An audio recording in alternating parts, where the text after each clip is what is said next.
What up? All right. So now that Donald Trump has taken office, he has again reiterated the threat of tariffs against Canada. And what that means for workers right now, you've got people across this country wondering, is it their job on the line? There are hundreds and thousands of Canadian workers that could be impacted by a trade war. It also means at a time when the cost of living is already so high, the cost could go up even further. We do not want this trade war. We are great neighbors with the US. These are our friends. And in Canada, we take care of our neighbors. We look out for one another. But do not take our kindness for weakness. We are ready to fight back. Do you understand that? I've said this before and I America? say it again. Donald Trump is a bully who understands one thing, that is strength. So we have to show strength and be ready to fight back. But we know one thing in trade wars, while we want to do everything possible to avoid it, to stop it before it happens, and I've talked about some of the things we need to do, we know in trade wars, it's workers that suffer, and that cannot happen. So my commitment is a new Democratic government would ensure that every cent, every dollar of the trade, of the tariffs that we put in reprisal, that revenue is used to support workers, to support those workers that are impacted. But let's talk about the approach that we need to take against this. We're seeing a mixed response for some premiers and conservative premiers and some leaders. We've heard from Daniel Smith, who is taking tools off the table, which is the wrong approach. We need to have every tool on the table to fight back against Donald Trump. And now we're hearing from François Blanchet, who's also saying, let's not use hydroelectricity in Quebec. That's not the right approach. We need to use every tool possible to fight back, to stop these tariffs before they happen. I've suggested, let's stop the flow of critical minerals. We know this is going to hit Donald Trump's billionaire buddy Elon Musk directly where it counts, because he relies on those critical minerals for the batteries for his cars, for the Tesla cars. So let's continue with that. That's a direct attack to stop the tariffs before they happen. But it's interesting to note that Elon Musk has endorsed Pierre Poilievre, and Pierre Poilievre has accepted that endorsement. He's accepted the endorsement from a guy who's a part of an administration that has threatened our country, has threatened Canadian jobs, that has threatened to increase the cost of living at a time when people are struggling to get by. It shows you who Pierre Poilievre really is and who's on whose side he is. Buddies. Elon is endorsing him because he knows that Pierre Poilievre is going to make billionaires even richer. And when Pierre Poilievre makes billionaires richer, the only way that happens is cutting from the middle class, hurting the working class, hurting them. That's what he's going to do. Come from somewhere. The guy's right. I've said it before and I say it again. Donald Trump only understands strength. We need to show strength. I'm ready to fight back. Donald Trump knows strength. Ce qui s'est passé, c'est le fait que maintenant, Donald Trump est le président et il a encore répété ses menaces contre le Canada. Et ces menaces, c'est vraiment une grande inquiétude pour les travailleurs qui ont peur qu'ils vont perdre leurs emplois. Ça va aussi dire que peut-être ça va augmenter le coût de la vie pendant un temps qu'on fait face à une grande crise d'abordabilité. You want to see a real 90-year-old man? Go check out Pour les Jacques Cousteau Canadiens, videos. nos valeurs, c'est de prendre soin les uns des autres. Mais on est prêt de se battre pour défendre notre pays. Et comme j'ai dit dans le passé, Donald Trump est un intimidateur. Et la seule chose qu'il comprend, c'est la force. Donc on doit montrer la force. On ne veut pas avoir ce sort de guerre, mais on sait que dans ce sort de guerre, ça va impacter, ça va heurter les travailleurs. Donc mon engagement, c'est on va utiliser chaque sou des tarifs de représailles pour protéger les travailleurs impactés par ces tarifs. Et je veux aussi noter que je suis inquiet d'entendre les propos des premiers ministres et des chefs de parti qui parlent d'enlever les outils qu'on peut utiliser contre Donald Trump. Donc, on a entendu Daniel Smith dire qu'on ne peut pas utiliser les outils d'énergie. Et maintenant, je suis déçu d'entendre que Yves-François Blanchet a dit la même chose, qu'on ne peut pas utiliser énergie. Pourquoi on va enlever un outil pour défendre les travailleurs, pour défendre notre pays? Donc, je ne suis pas d'accord avec cette approche.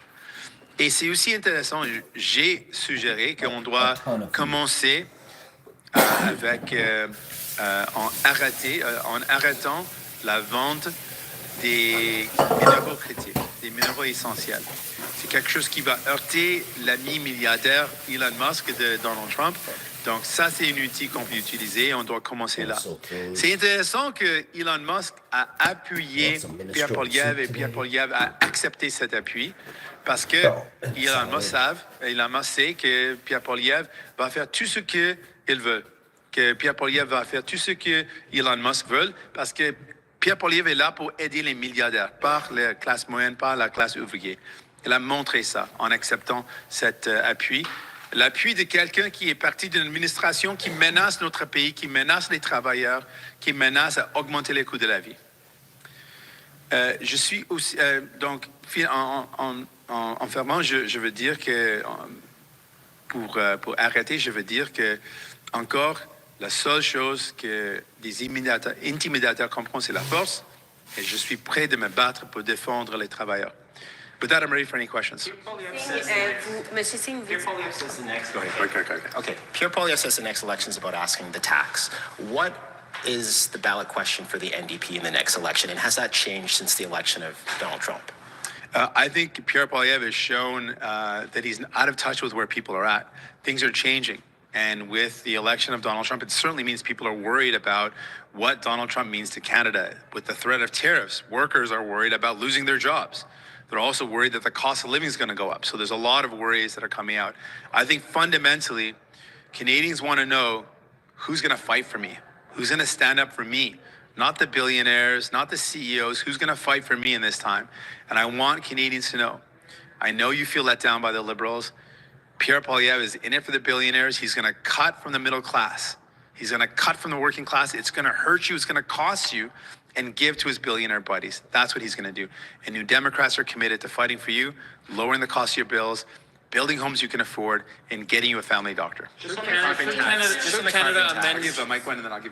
Canada amend the Safe Third Country Agreement for trans Americans who come to our borders seeking refuge?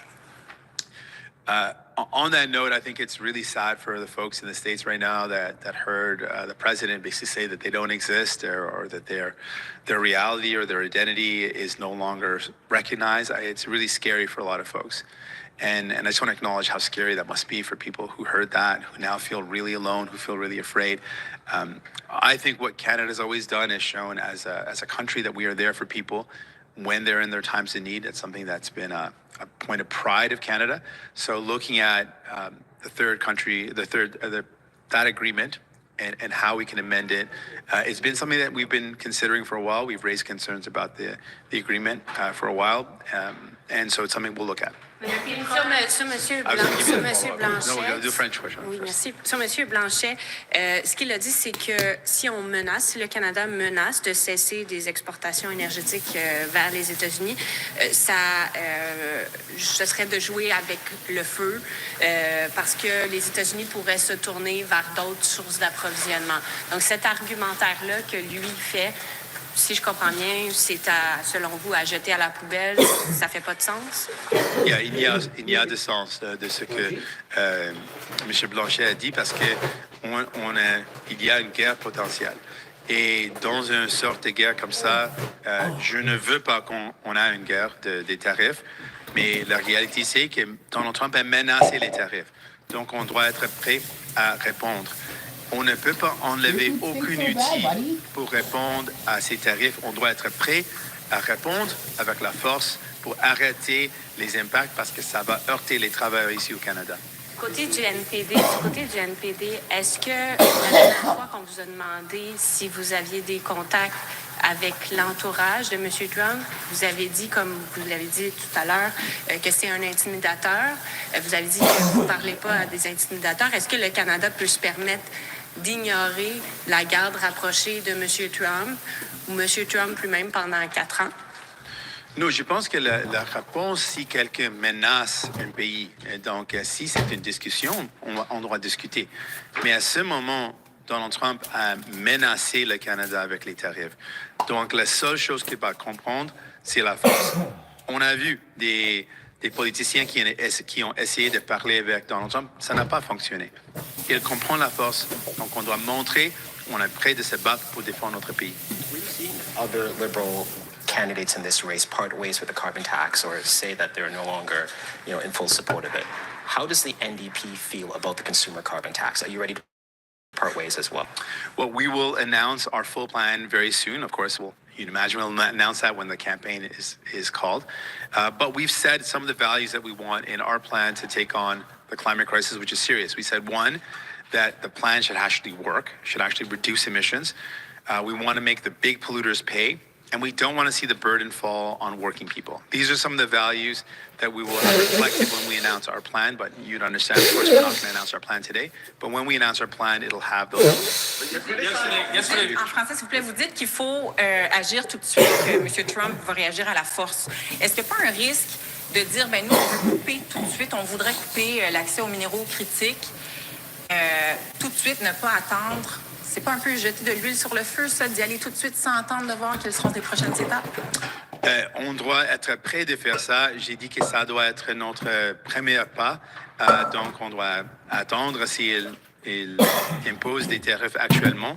Mais je pense que c'est important de dire comme pays, si vous imposez des tarifs contre nous, on va commencer tout de suite on va arrêter la vente des minéraux essentiels. Ça, c'est une étape forte.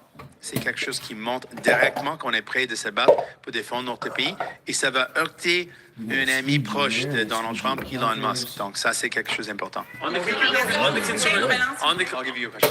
consumer carbon tax, you had said that you're thinking about it. But even yesterday, Stephen Guilbeault said he's supporting Mark Carney, who is walking away from the consumer carbon tax. And Stephen Guilbeault is also saying that, that is not what is doing the bulk of the work on it. And he says that, people have changed and it's unfortunate. But does that mean that you're looking at it and when you make your platform that you may not have a consumer carbon tax in there?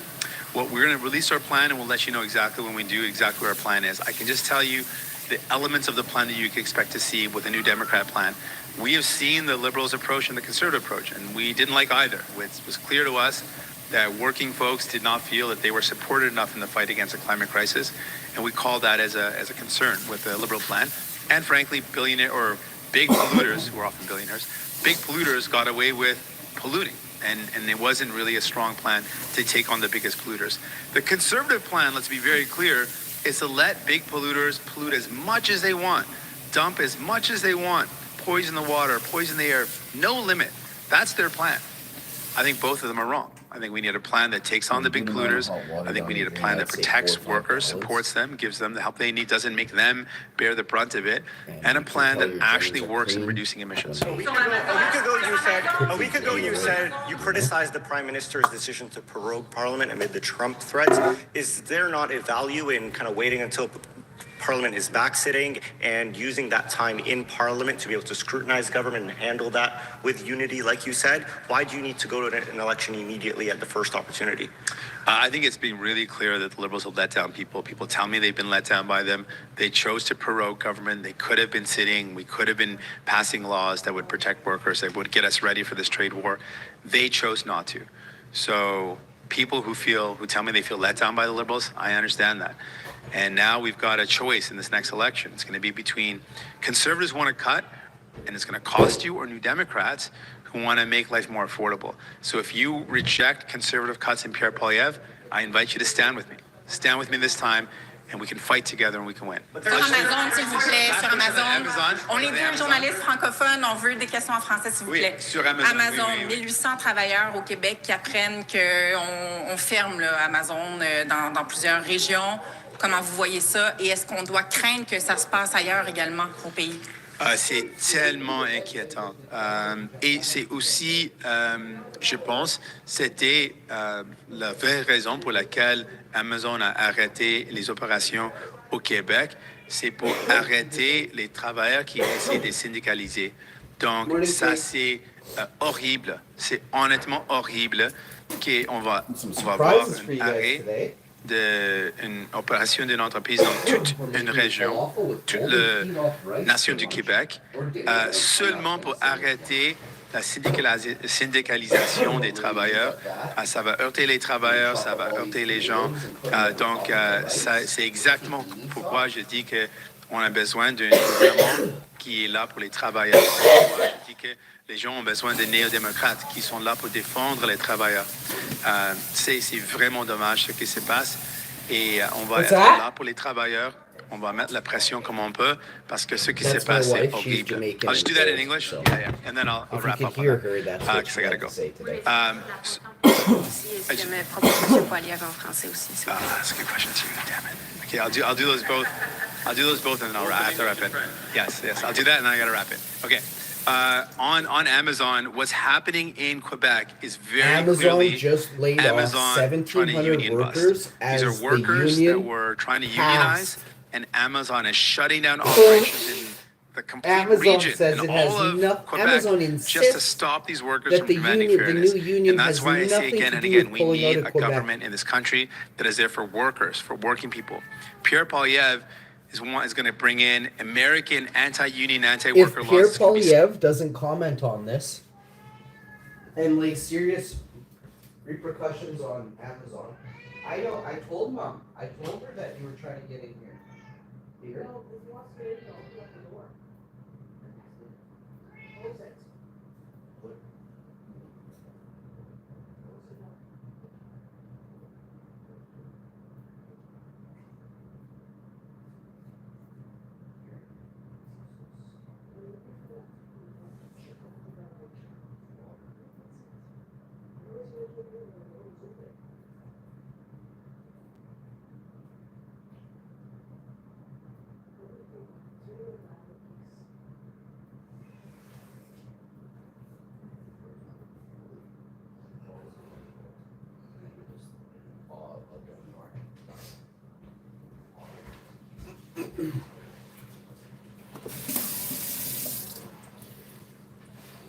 Don't date anybody that wants it all about them. If anybody wants it all about them, leave them as soon as you can.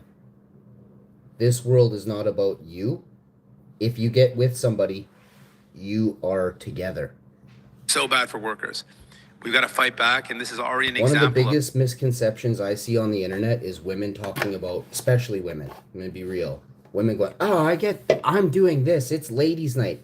Then go fucking be with the ladies forever. Because when a dude says it's dude's night, what do you think a dude does? Just be real for a second. What billionaires want to do. They don't want workers I don't want to demand live like fairness. that. They don't want them to be able to stand up and get better wages and better work conditions. And so what's happening right now in Quebec is horrible. My heart goes out to those workers. This is wrong, what's happening to them. But I really am inspired by the fact that they were trying to fight for their rights. I'm really disappointed. And frankly, it's disgraceful what Amazon's doing. Venant de la fonction publique. Aussi, un autre exemple qui montre clairement que Pierre Poilievre, ce n'est pas quelqu'un qui est là pour la classe ouvrière, pour la classe moyenne. Il a ouvertement dit qu'il va couper plus de 100 000 emplois dans la fonction publique. Ça va heurter les communautés, ça va heurter des familles, ça va heurter aussi les citoyens, parce que si on a des délais avec les services, avec 100 000 moins de travailleurs dans la fonction publique, ça va ralentir les services aussi. Donc, ça va heurter toute la population et les travailleurs. C'est un autre exemple du fait qu'on ne peut pas aborder le coup des conservateurs et de Pierre Poilievre. I'll do that in English, and then I got to wrap up. And just more proof that Pierre Poilievre is not a friend of working people. He has clearly said openly that he wants to cut 100,000 jobs from the public service. That's going to hurt those workers, obviously. It's going to hurt their families. It's going to hurt regions across this country.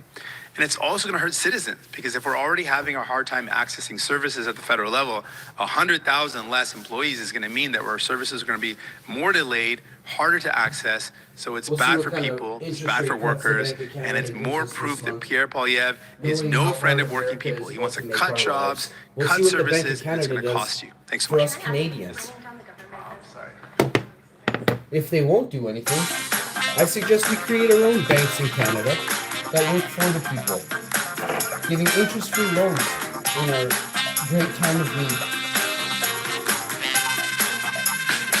To anybody that can prove, not a credit score, but that can prove they have something still, you know? Let's talk about this for a second. Have you accumulated anything in your life, or have you just been a drunk that wasted their entire life and you have nothing and you're a renter? then you should maybe get an interest-free loan for $50 a week or $100 a week, because you can't be trusted, because you're just going to spend all that money on drugs, alcohol, or gambling, right? These are drunk, but you can go a little further each direction and you see which type of people live each way. These people are the ones who say most often, I can't make ends meet. Well, because you fucking spent all your money last week at the casino. Well, because you drank your booze for 2 weeks straight and you've done nothing to earn any kind of extra money on the side. My mom has 2 jobs. She's 70 some years old. She recently retired, so she now only has 1 full-time job. She's 74 or 3 years old. My mother works hard. She has a harder labor job than most of you could do every day. Most of you would complain every day if you had to do my mom's job. Sitting in your cubicles, pushing your fucking pencils. Earning double or triple what my mom makes. While she is laborer. This is the problem with our system. People who just rolled your eyes, think about this. Elon Musk makes $200 billion a year. Sitting at a desk, wearing a fucking tie, pushing a fucking pencil. $200 billion. He can buy parts of Canada in a day. This is wrong. So you see, our fucking system is fucked. It's been corrupted by pencil pusher goofs who like to steal from those who labor. Try and explain this any other way. People who build houses make 60 to 40 grand a year. People who fucking push pencils in cubicles make $150,000 a year. Explain to me how this is even remotely accurate. And their job entails that you calling an internet company trying to get fucking your price adjusted. They've overcharged you. Your internet dropped for 6 days straight and you needed the internet. You're like, well, fuck, I ain't paying full price. $195 this month. I'm going to call, get a deal. And they tell you the little peon on the phone, the little tiny Poindexter on the phone says, we can't talk about the buy. And he hangs up on you. He's rude. This is the fuck that makes $175,000 a year. You tell me how that fits into society right now. While the motherfucker who's calling to say, hey, I'm kind of strapped right now. I only made 40,000. I'm really tired. I only made 40 grand this year. I'm really tired. I built houses all year for your fucking goof asses. No, we need to change this. Okay. But only way this is going to change when the men who build these fucking houses stop building fucking houses. And these Poindexters have to live in a tiny little fucking apartment, 300 square foot apartment like in China. And they go do their fucking big corporate job. And they come home to their little tiny suite or flat in Tokyo or Beijing. Have you seen a YouTuber? They come home to the tiniest little flats in those in the Philippines too. The 3 places, 3 different areas. They come home to a tiny little fucking flat. And they work in the corporate sector, pushing pencils or typing the letter J all day on a keyboard. Fuck off. That's not a job.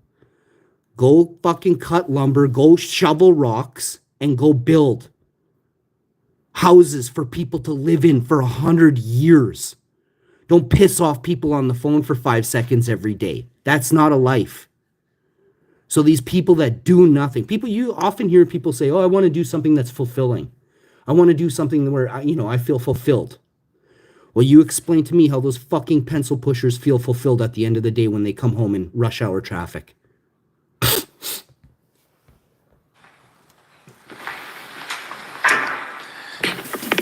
All right. So now that Donald Trump has taken office, he has again reiterated the threat of tariffs against Canada. And what that means for workers is that Donald Trump is a fucking bully, is what that means. December 21st, the Canadian dollar was 56 cents. 56 cents. Our dollar had plummeted to some of the all-time lowest numbers since I've been alive.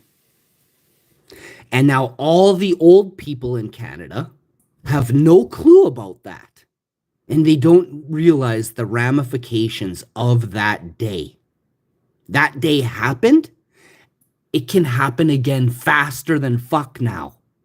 Because now it's met that you guys don't even have a clue about analytics. In this 28-day period that just lapsed, we had a day that shattered our Canadian dollar in the history of the dollar.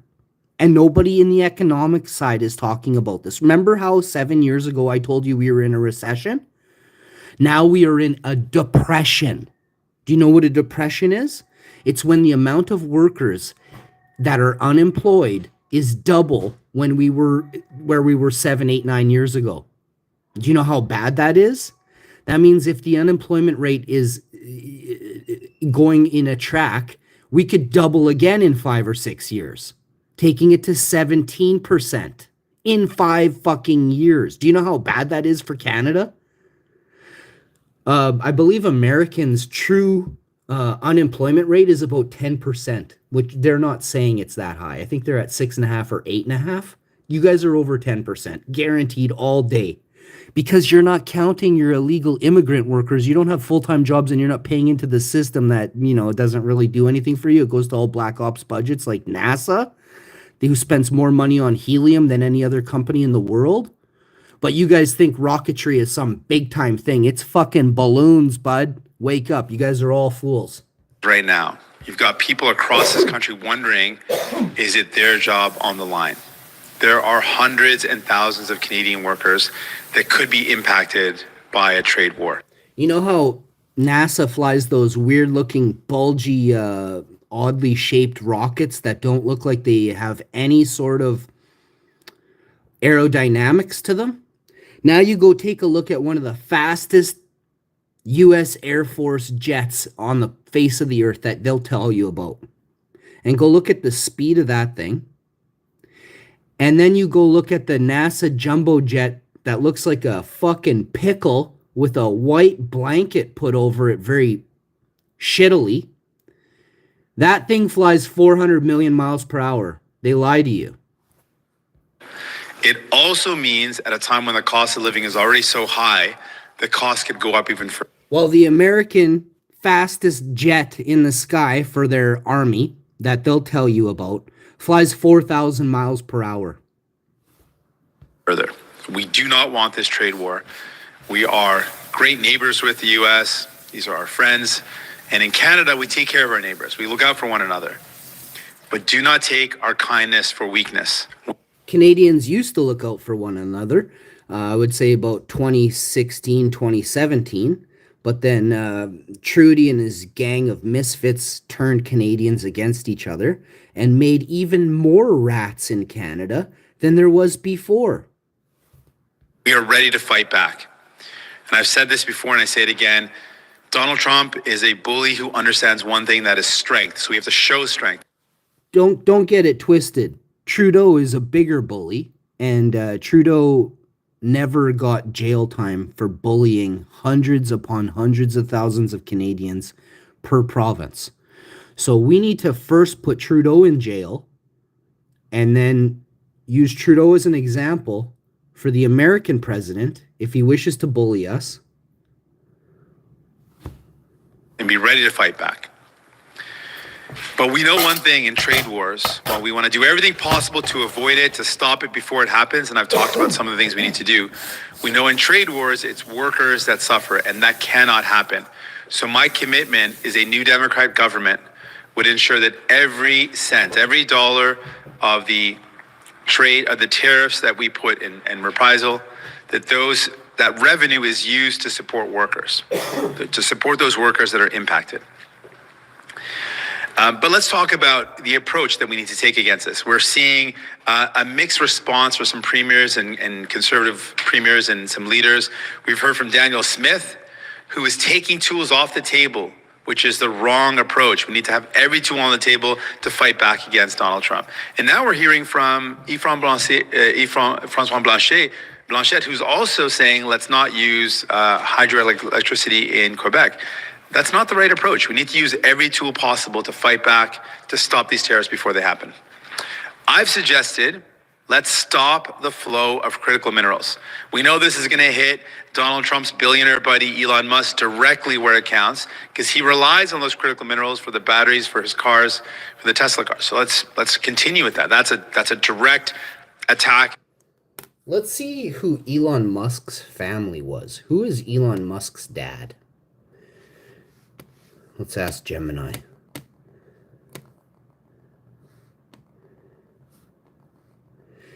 Who is Elon Musk's dad, and how much money does he have? Did he give any to his son?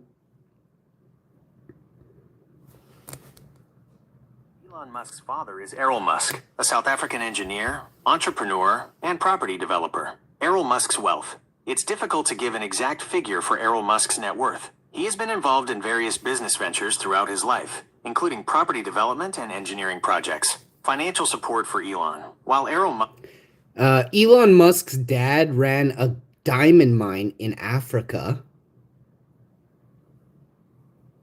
Elon Musk's father, Errol Musk, did not run a diamond mine in Africa. Emerald mine claim. Errol Musk has claimed to have been involved in an emerald mine in Zambia. However, the existence and extent of this involvement have been disputed. No diamond mine. There's no evidence to suggest Errol Musk was involved in any diamond mining operations. It's important to rely on verified...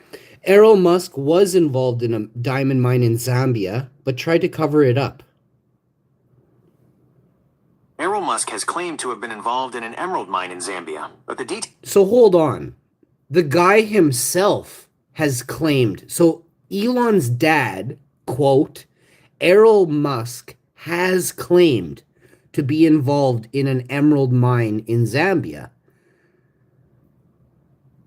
Ooh. But the details of his involvement are unclear. Well, fuck, isn't a diamond mine there? Doesn't a fucking rich old white guy pay the money to have fucking people drill into the fucking rock, and then he takes the diamonds from them and gives them a cup of coffee? Let's reread this. Errol Musk has claimed to have been involved in an emerald mine in Zambia. Do you guys know about mines in Zambia?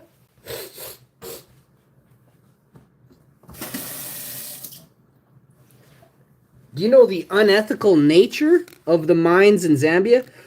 Are diamond mines in Zambia unethical due to the fact that they are not properly cared for, the workers, the safe zones, nothing is done properly? It's all done to mine diamonds, not protected miners.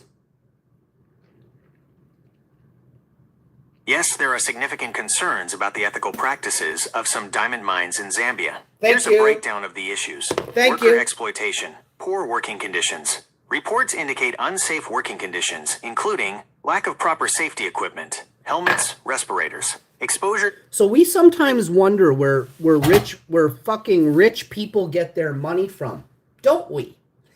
Wouldn't it be in Errol Musk's best interest to say that he may or may not have been in a diamond mine? But is it up to South African nation of Zambia to properly conduct taxes on Errol Musk? How the fuck is it that Errol Musk cannot be part of a diamond mine, but he says he is, but they don't know how much he was part of it? Well, private entities, LLCs, and things like that are great ways for people to slip into a side pocket, which doesn't have your name on the pocket. And they may be putting something into that pocket. This is the world we live in. Remember that, guys. This is it. Everything you think is so awesome came out of your pockets, came out of your family's pockets. Unless your family just sat around drinking alcohol and bumming off the system all day, then no, not you. Okay?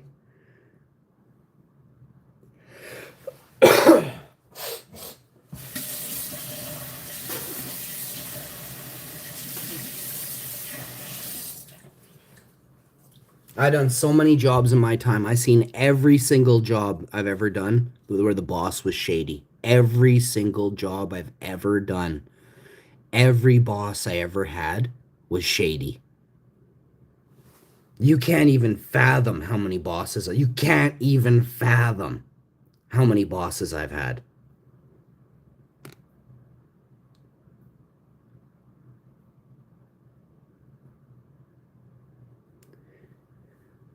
to hazardous materials like dust and chemicals, risk of cave-ins and other accidents, low wages.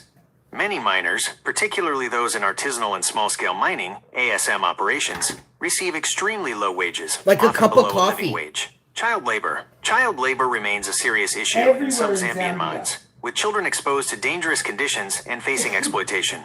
Environmental damage. Deforestation. Mining activities often lead to deforestation, impacting local ecosystems and biodiversity. Water pollution.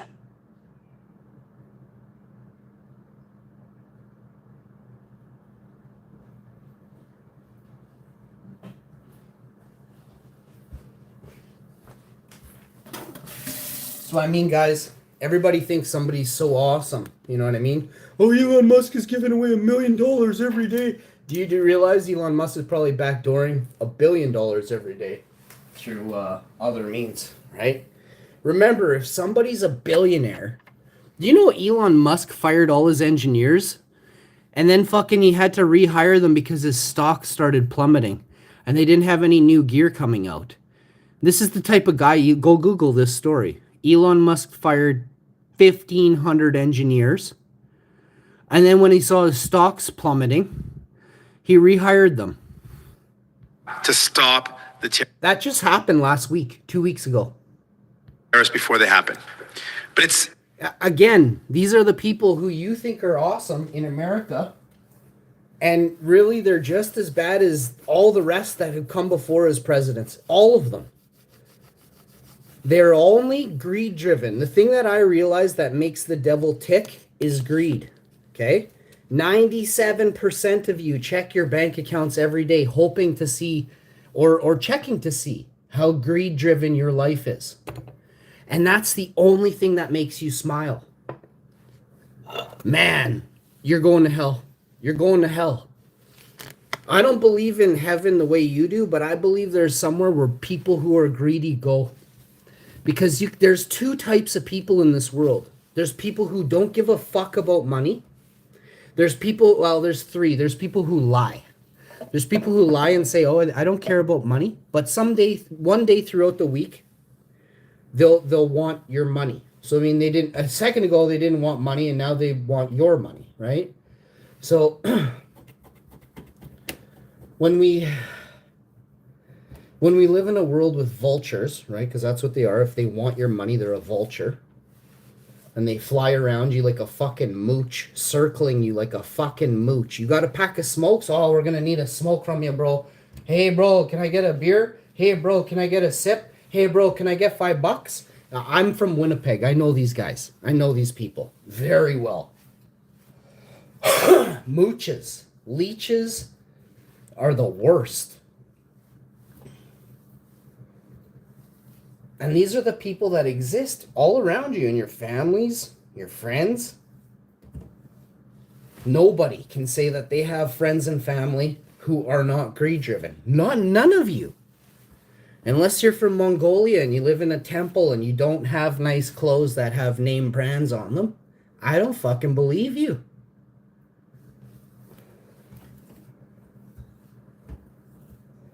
Like, the children of today are so disgusting. And I mean this nicely, children. Think about this. The children of yesterday, they grew up, they got dressed, they brushed their teeth, they went outside, they played outside.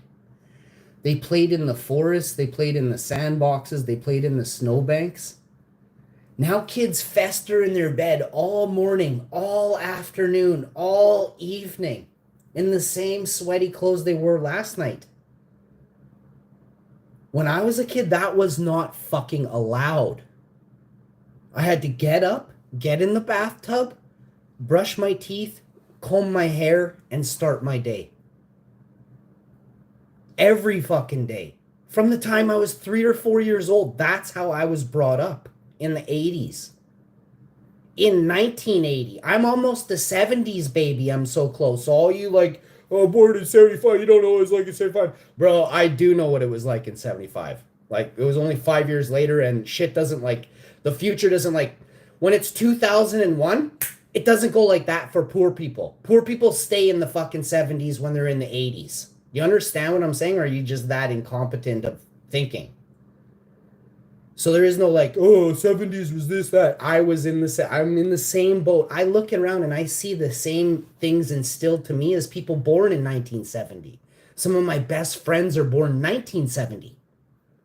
And they're ultra bosses. They are the men that build homes for all y'all. Engineers, all kinds of things. I'm not going to start listing. They're in the military. They're in the highest level of Secret Service. Just boss level shit. I'm only going to name. I'm not going to say I have lots of millionaire friends. Lots. That doesn't make the world better.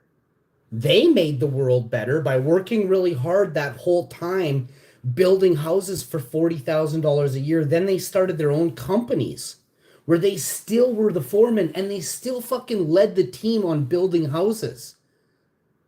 They didn't sit back and just drive around in a truck all day yelling at people like other assholes in companies.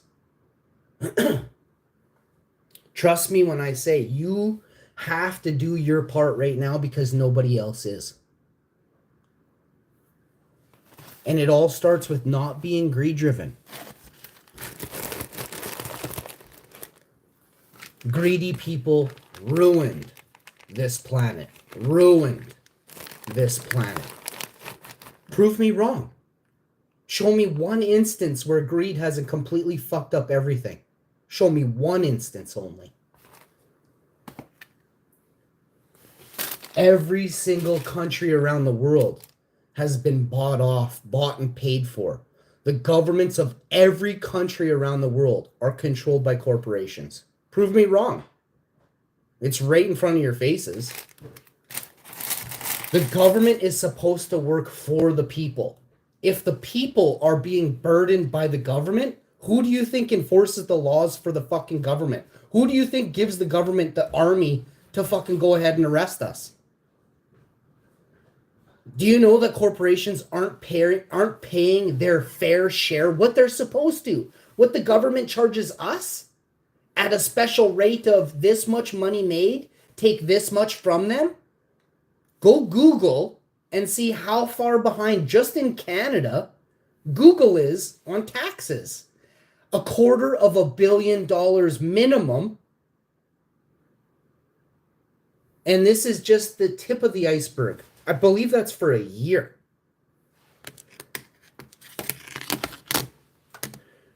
Let me help you because I know there's a lot of you that can't muster up your own thoughts.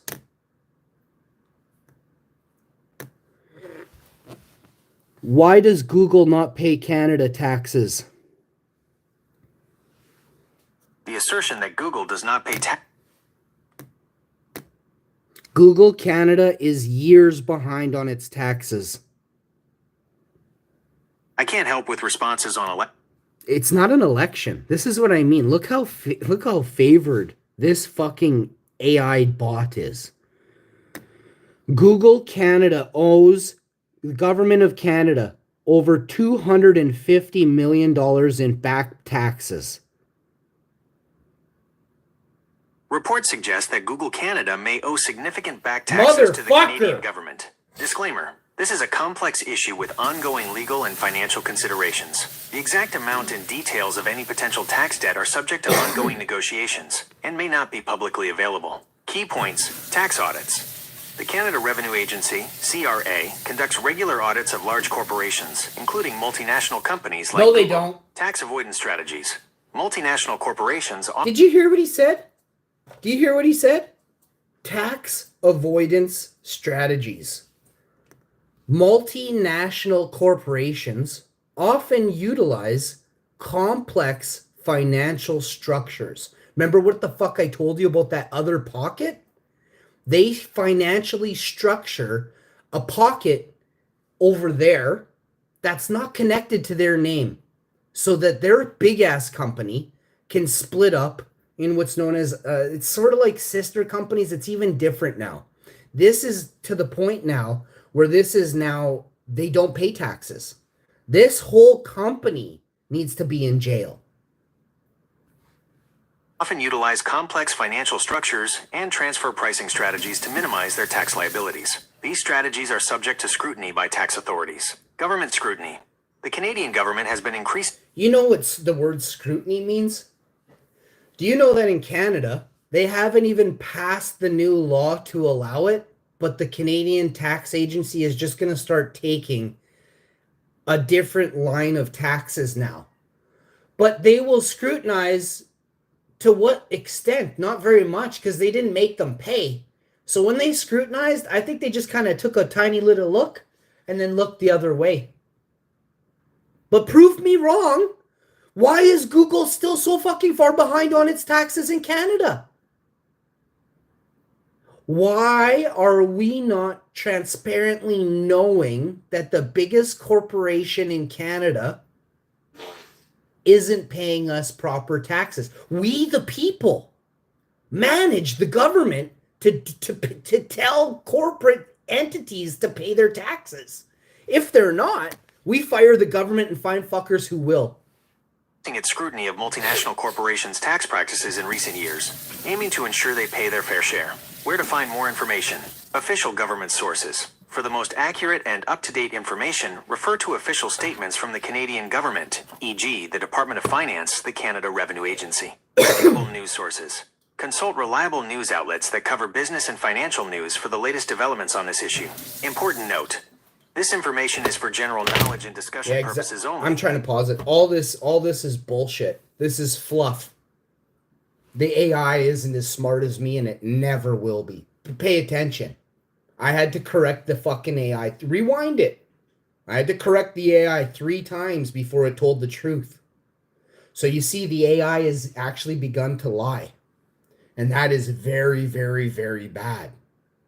You have to have, the AI will have to apologize. If you're smart enough, you can make the AI apologize to you. But again, I highly doubt we are on the same level as you watch this video that I made for you to watch. What have you done for anybody today? Yesterday, last week, last year, 7 years ago? How did you try and enlighten the world? Why haven't you? We're not on the same fucking level, bud. Interesting to note that Elon Musk has endorsed Pierre Poilievre, and Pierre Poilievre has accepted that endorsement. He's accepted the endorsement from a guy who's a part of an administration. I got 30,000 videos that enlighten people. What do you got? And I didn't make you guys pay to see them. I didn't steal from you guys after you watched them. I didn't tell you you had to pay later or you owe me. Nothing. This was all free. So I'm the least greedy person on YouTube. The least greed-driven person on YouTube. Find another person like me. You won't. Everyone charges you, except me. Administration that has threatened our country, has threatened Canadian jobs, that has threatened to increase. If I knew who you were and you said, oh, Hash, my house is caving in, it costs this much, I would come and help you for free until your house wasn't.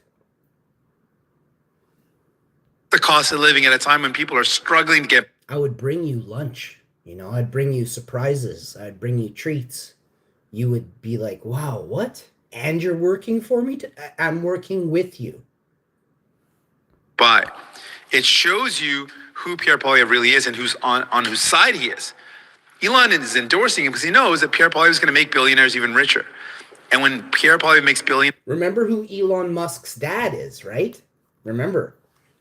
Elon Musk's dad is a South African entrepreneur, is a great way of saying he's involved in tons of ways of, you know, getting money from other people, right? We learned about what an entrepreneur is, didn't we? Oh, you're telling me Elon Musk's dad made all the little ribbons and then tied them to all the wicker baskets that he knitted himself by hand? Fuck you. There's richer. The only way that happens is by cutting from the middle class, hurting the working class, hurting them. That's what he's going to do. So how do you hurt the working class? Minimum wage, really shitty job standards, right? Like lifting 100 pounds over your head for 8 hours a day, I'll give you $13 an hour. That's in Canada. Oh, you're in Zambia? 4 cents a day. I've said it before and I say it again. Donald Trump only understands strength. We need to show strength I'm ready to fight back. Donc, ce que s'est passé, c'est le... I want to see 12 and 20-year-old reports of Elon Musk's dad with fair trade wages, where he's all over Zambia towns promoting fair trade wages. You know? There will be zero of those videos or reports that you won't be able to find anything like that. Probably the opposite. Lots of people rioting in villages. Go look it up. Go look it up. Again, the internet is easier to scrub than if you go to the entire town that mined for Elon's dad. You can't scrub the voices unless you completely scrub the people, that's horrific. Trust me when I say all of the above has happened before. Who knows who did it and when, but some corporation at some time scrubbed the people so they couldn't talk, let alone the internet. That's Hillary's job. Nobody bleached it better than Hillary. Fait que maintenant, Donald Trump est le président et il a encore répété ses menaces contre le Canada. Et ces menaces, c'est vraiment une grande inquiétude pour les travailleurs qui ont peur qu'ils vont perdre leurs emplois. Ça va aussi dire que peut-être ça... I learned the term bleach the internet in 2012. Now, I've been around a long time. I was in Las Vegas. And I, as a Canadian, it was the election. It was Trump. It was 2012. Fucking check this out. There was an election brewing, and it was Trump versus Hillary. And I was like, well, I mean, I did not like Trump back then. I thought Trump was just a doughhead. And I mean, I still don't like Trump. He's greed-driven, right? Trump is a greed-driven, pompous ass. The same way anybody else with $1 million in America acts. The same way.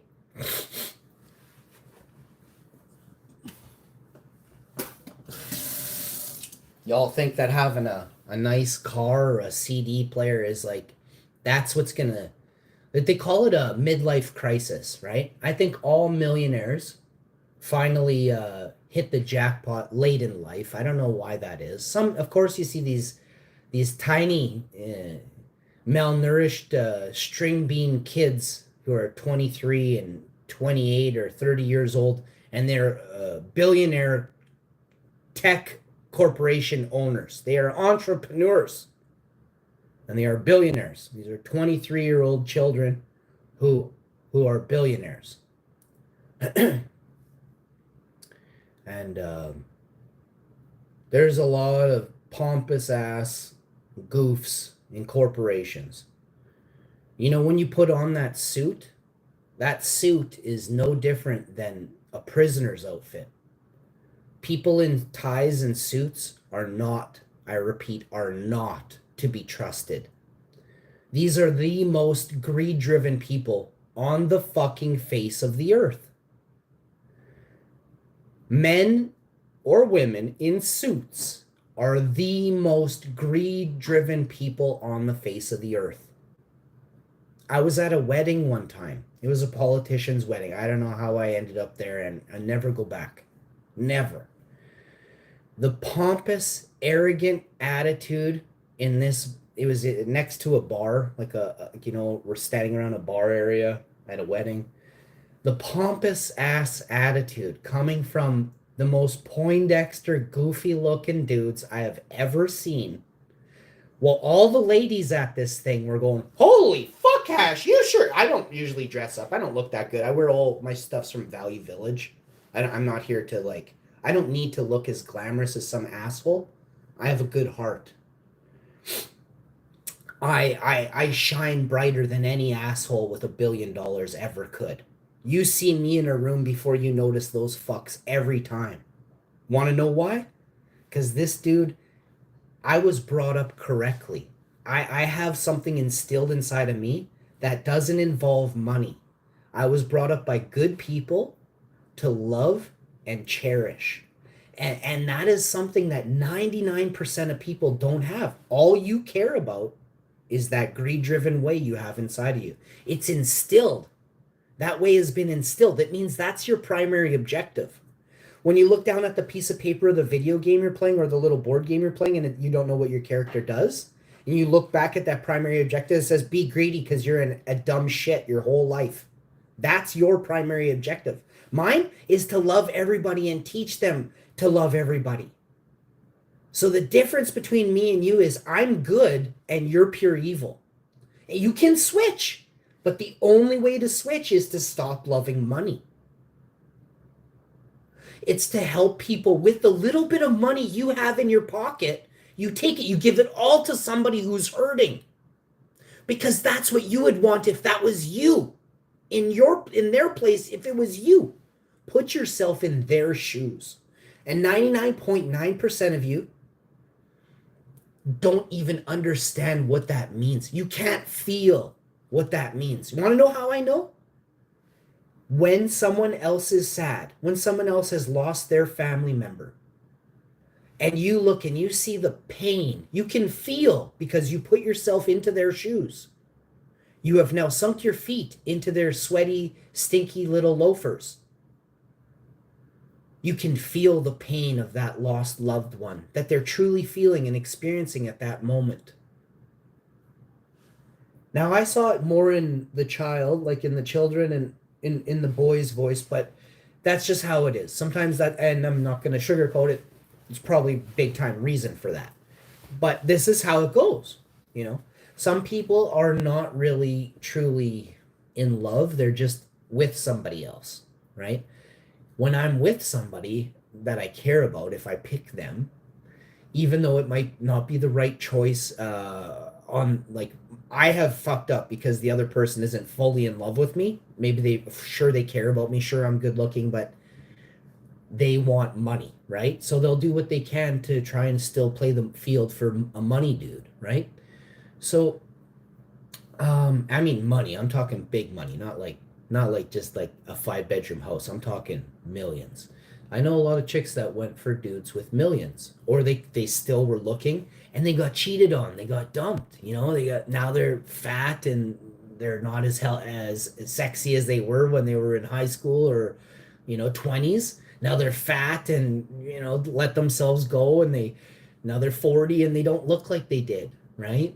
And it's because of that one relationship that, you know, they just couldn't get over it type of thing. Oh, I lost my millionaire. Oh, I should have done this. Or, oh, he cheated on me and this and that. But you picked the wrong person, right? It's not that, oh, he cheated on you. It's, oh, you fucked up and, oh, you picked the wrong person, right? So understanding your mistake is the most important part of the relationship game, right? And finding somebody who is structurally sound. We'll use that for, hey, how you doing? Somebody's mind that they know what they want. They know what they are, and they don't have a fast-paced mind that if you have an impulsive mind, you do things on a dime. You spin, you drop what you're doing, you just do that. Someone who contemplates every single thing, they may take 7 days before they jump on that. Whereas the impulsive is doing it in 7 seconds. Now to be said, the impulsive is almost always wrong. This is why in psychiatry, you don't want to be, if the doctor tells you you're impulsive, you want to work on that. You want to start contemplating and thinking. Think before you act. It was the second thing my mother taught me. It's very true. First thing she taught me was conscience. The thing I told you about putting yourself in somebody else's shoes. I was a tough guy when I was very young.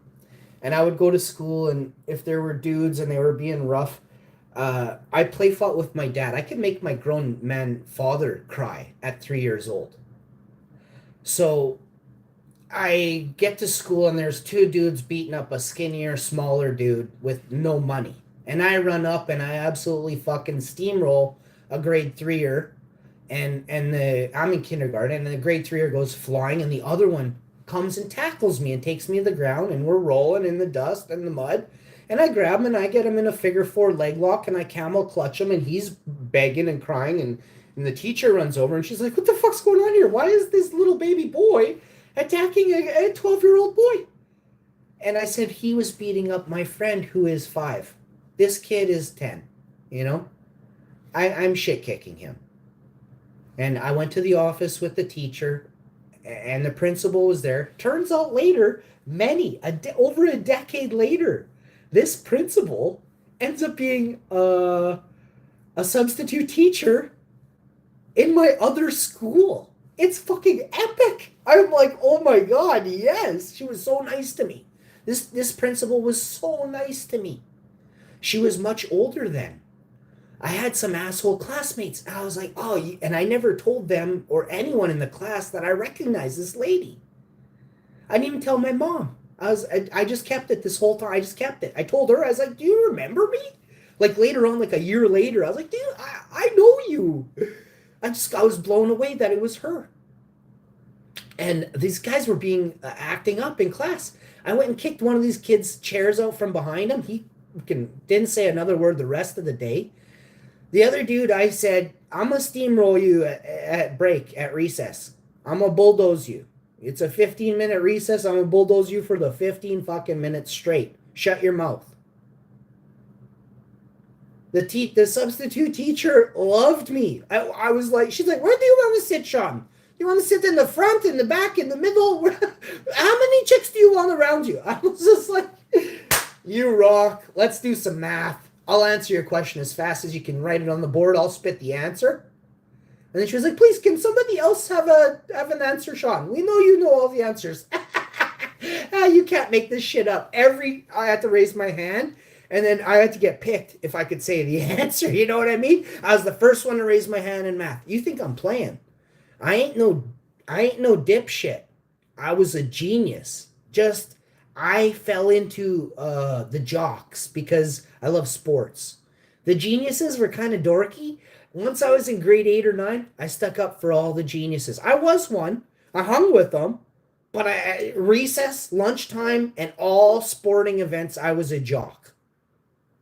But I was best friends with every single person in the school that was a genius. Best friends. Hung out with them after school. We talked math. We did science. All kinds of shit. Rich kids, too. All the poor kids were jocks. All the rich kids were geniuses.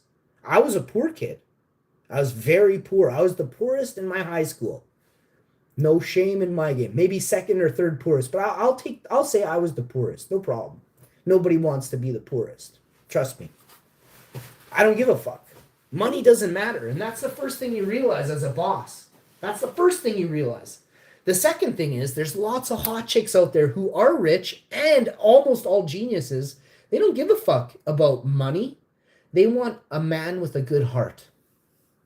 So I got laid more than anyone you will ever know because I have a good heart and I'm a gentleman. And that's something that every greed-driven puss in a cubicle is a good man. You have to lie, cheat, and steal to get where you are in a fucking cubicle corporate job. Nothing less, nothing short of.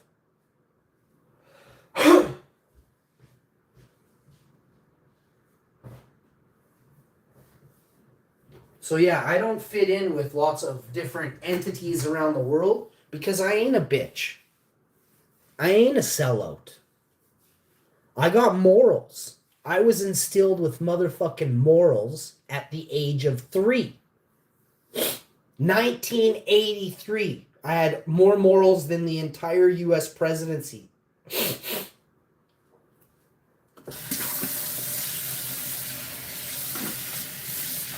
More morals than every person who's ever been in the government of Canada.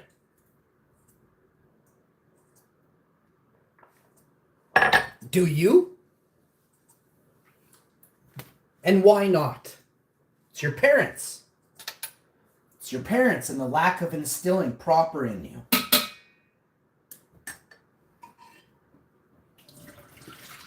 It's not money that makes the man. It's heart.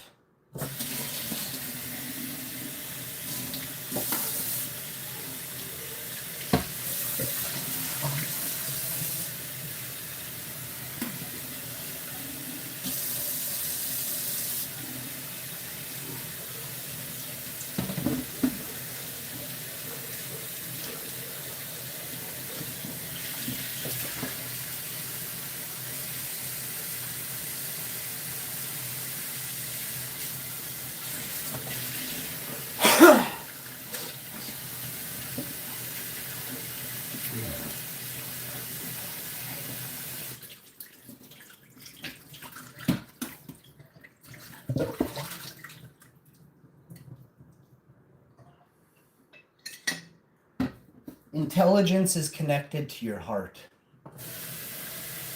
to your soul, to your spirit. No one on the face of the fucking earth will ever say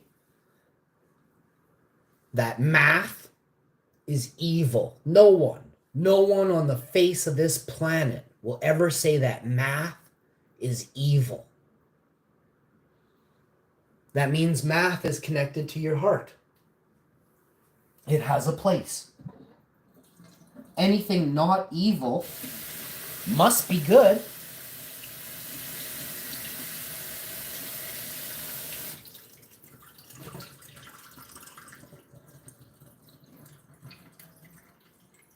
No evil person sits around all day doing math. No one. No one who's pure evil studies math all day. I study math. I love math. I've been telling you guys that math is its own language. Math is, and always will be, very important to all of us. It's just some of you will never take the time to notice her. And that is disgusting and despicable.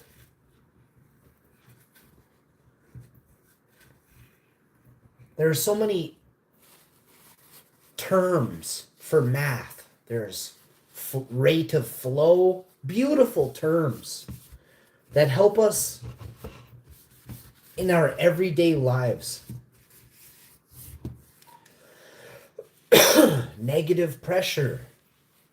You know, there's so many terms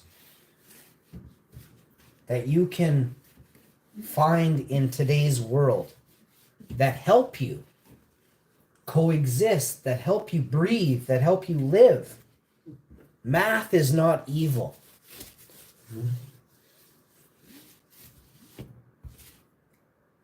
So technically, AI should be pure good because it's zeros and ones. And they add and subtract and do ratios and multiplying. So all AI must be pure good.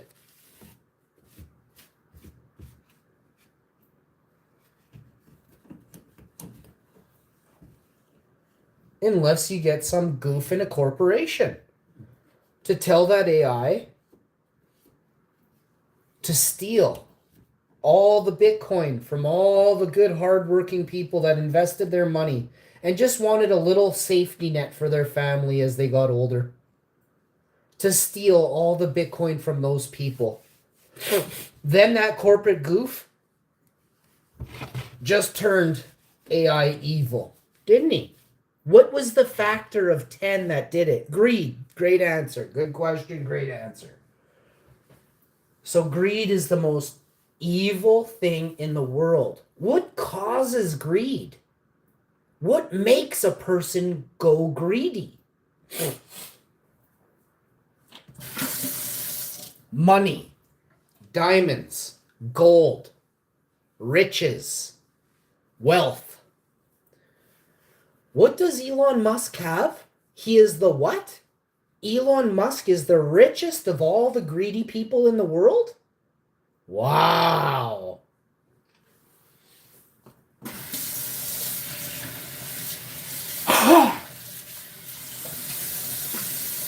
How many houses did Elon Musk build by hand? So, where did he get all that money from then? So he worked pushing a pencil in a cubicle, typing the letter J, and now he has $200 billion? And you guys are okay with that? That's what shocks me. The thing that shocks me about America the most is how you guys get behind a billionaire and you start thinking that they're cool. The person has stolen from how many people to get to this point? How many people did he have working for him, taking money off each of the person's backs times 10 or 20 or 100 or 1,000 times that worker's wage? And he gave them 999. He gave them He gave them he gave them 1,000th of what they're worth, of what they made. He gave them 1,000th of what they made that year.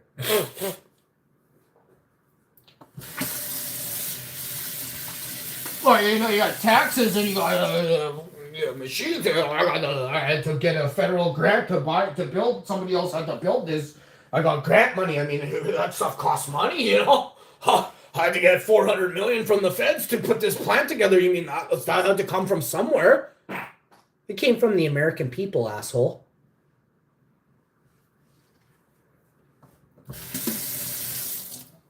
These tech billionaires are nothing more than pawns for the people who run your country. And it's not even smoke and mirrors. Look at the people standing up in front of the audience going, "Oh yeah, I'm a billionaire. I'm a billionaire. I still piss the bed. I'm a billionaire." You can see right through them, you know, with your fucking weird-ass alligator skin pointed shoes, you weird-looking elves. In your shady tuxedos. Anybody wearing a suit is a fucking criminal. Anybody wearing a suit steals from the good people of each country that you're in. Wherever the suit walks, that suit steals from the people of that country. Remember this. If you see a suit, just remember that's a fucking thief. Prove me wrong. You go find a dude wearing a construction hat and he's fucking sweating, smells like BO, fucking eating a McDonald's cheeseburger because he can't afford nothing. He knows it's bad for you, but he can't afford nothing else. And he's building apartment blocks for the last 2 years in another country for an extra $5 an hour. He can't see his family.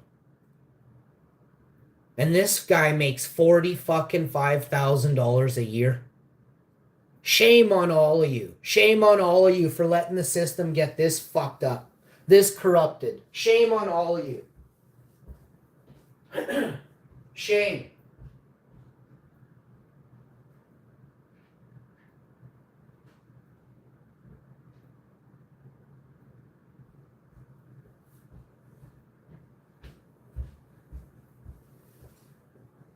Va augmenter le coût de la vie pendant un temps qu'on fait face à une grande crise d'abordabilité. Donc, pour les Canadiens, nos valeurs, c'est de prendre soin les uns des autres. Mais on est prêt de se battre pour défendre notre pays. Et comme j'ai dit dans le passé, Donald Trump est un intimidateur. Et la seule chose qu'il comprend, c'est la force. Donc, on doit montrer la force. On ne veut pas avoir ce sorte de guerre, mais on sait que dans ce sorte de guerre, ça va impacter, ça va heurter les travailleurs. Donc, mon engagement, c'est on va utiliser chaque sou des tarifs de représailles pour protéger les travailleurs impactés par ces tarifs. Et je veux aussi noter que je suis inquiet d'entendre les propos des premiers ministres et des chefs de partis qui parlent d'enlever les outils qu'on peut utiliser contre Donald Trump. Donc, on a entendu Daniel Smith dire qu'on ne peut pas utiliser les outils d'énergie. Et maintenant, je suis déçu d'entendre que Yves-François Blanchet a dit la même chose, qu'on ne peut pas utiliser l'énergie. Pourquoi on va enlever un outil pour défendre les travailleurs, pour défendre notre pays? Donc, je ne suis pas d'accord avec cette approche. Et c'est aussi intéressant, j'ai suggéré qu'on doit commencer en arrêtant la vente des minéraux critiques, des minéraux essentiels. C'est quelque chose qui va heurter l'ami milliardaire Elon Musk de Donald Trump.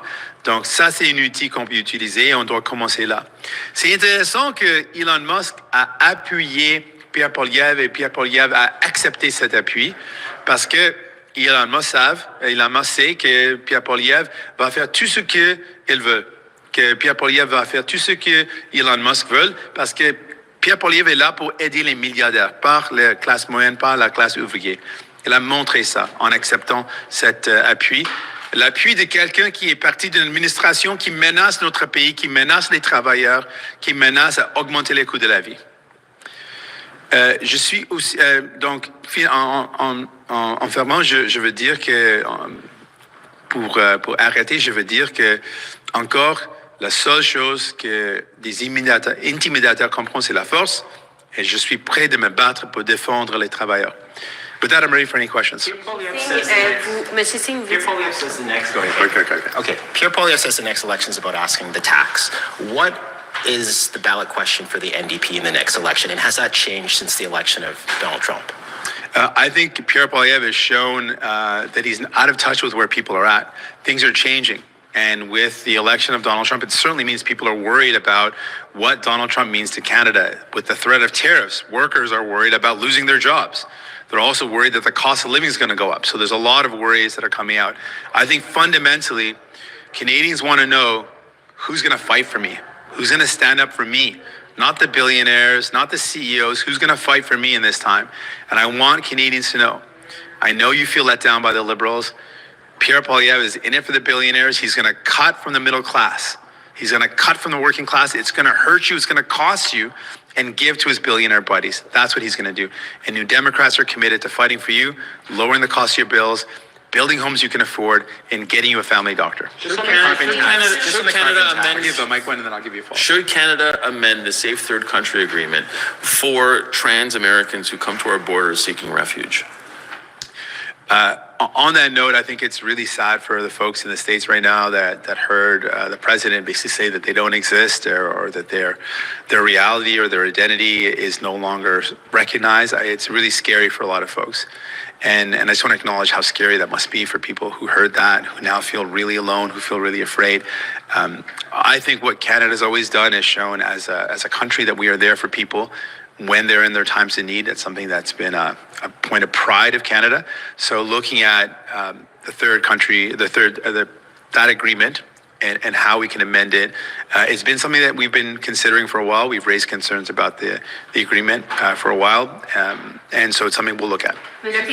Sur Monsieur Blanchet. No, the French question. Oui, merci. Sur Monsieur Blanchet, ce qu'il a dit, c'est que si le Canada menace de cesser des exportations énergétiques vers les États-Unis, ce serait de jouer avec le feu, parce que les États-Unis pourraient se tourner vers d'autres sources d'approvisionnement. Donc cet argumentaire-là que lui fait, si je comprends bien, c'est selon vous à jeter à la poubelle, ça fait pas de sens?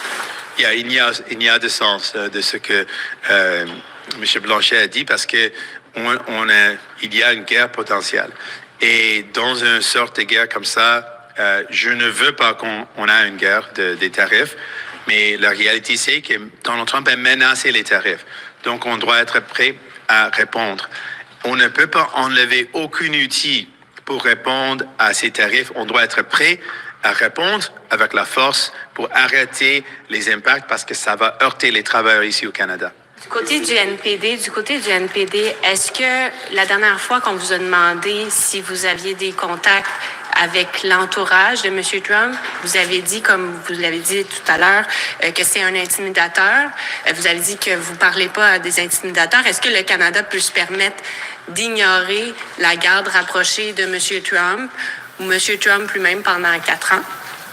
Non, je pense que la réponse, si quelqu'un menace un pays, donc si c'est une discussion, on doit discuter. Mais à ce moment, Donald Trump a menacé le Canada avec les tarifs. Donc la seule chose qu'il va comprendre, c'est la force. On a vu des politiciens qui ont essayé de parler avec Donald Trump, ça n'a pas fonctionné. Il comprend la force, donc on doit montrer qu'on est prêt de se battre pour défendre notre pays. We've seen other Liberal candidates in this race part ways with the carbon tax, or say that they're no longer, in full support of it. How does the NDP feel about the consumer carbon tax? Are you ready to part ways as well? Well, we will announce our full plan very soon. Of course, we'll announce that when the campaign is called. But we've said some of the values that we want in our plan to take on the climate crisis, which is serious. We said, one, that the plan should actually work, should actually reduce emissions. We want to make the big polluters pay. And we don't want to see the burden fall on working people. These are some of the values that we will have reflected when we announce our plan, but you'd understand, of course, we're not going to announce our plan today, but when we announce our plan, it'll have those elements. But yesterday, En français, s'il vous plaît, vous dites qu'il faut agir tout de suite, que M. Trump va réagir à la force. Est-ce qu'il n'y a pas un risque de dire, ben nous, on veut couper tout de suite, on voudrait couper l'accès aux minéraux critiques, tout de suite, ne pas attendre? C'est pas un peu jeter de l'huile sur le feu, ça, d'y aller tout de suite sans attendre de voir quelles seront les prochaines étapes? On doit être prêt de faire ça. J'ai dit que ça doit être notre premier pas. Donc, on doit attendre s'il impose des tarifs actuellement. You guys need to wake up. They're fooling you again. Disband parliament, get rid of presidents, and don't have any presidents anymore in your countries. No prime ministers, nothing. Disband all government.